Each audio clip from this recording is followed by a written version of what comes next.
The Rosalynn Carter Butterfly Trail grew out of Miss Rosalynn's interest to provide habitat for butterflies.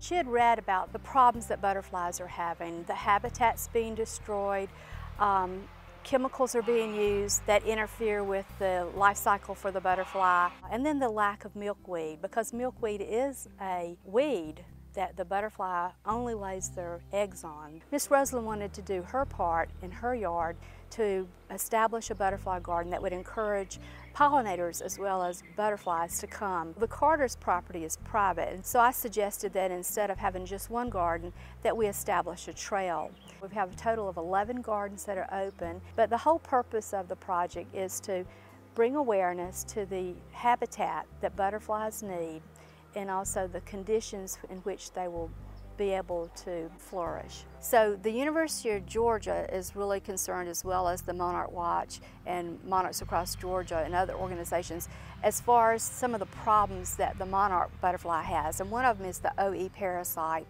And it's a parasite that can cause deformity and death in a monarch. What we actually do is you take tape and use a small piece of tape and you put it across the abdomen of the butterfly, and it does a body print, and on that body print we then put it on an index card, and then we have a special number for each butterfly, and we send that to the University of Georgia, and they can actually take a microscope and they can look and they can see the OE parasite, and that way they can help determine what's causing the spread of the OE parasite and hopefully what we can do to eliminate that.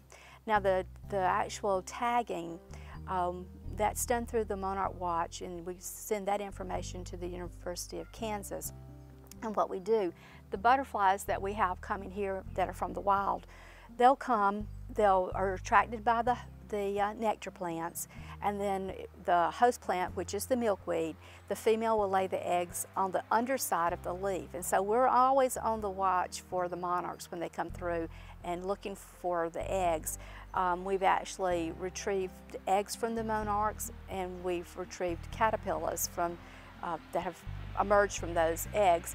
And what we do is we raise those in individual containers so that they don't spread the OE parasite in case they happen to have it. And then when they're large enough, finally emerge as a monarch.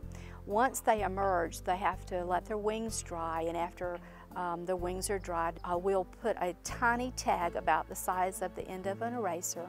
It has an identification number on it. It has a number on who to contact if that butterfly is found. We put that tag on a certain place on the wing so it doesn't interfere with the flight of the butterfly, and then we release it. So the butterflies are released so that hopefully they will multiply and they will move on and make their journey all the way to Mexico for the winter. If you want to join the Rosalynn Carter Butterfly Trail, you can go online at jimmycarter.info and then just click on the Rosalynn Carter Butterfly Trail. There's information there with the map of plains that shows the trail around plains, and then there's a listing that shows all of the private, school, and public gardens that have joined. There's an application that you fill out, and we just want to know who you are, where you're located, and then the type of flowers you already have in your garden and the type of butterflies that you see. And there's no cost involved with it. We're just trying to promote habitat for butterflies and make people aware of even a small garden, a small container garden. Will provide a habitat for a butterfly if you have the host and the nectar plants in it. So it's not like you've got to have a huge garden. A small garden will suffice to have butterflies come your way.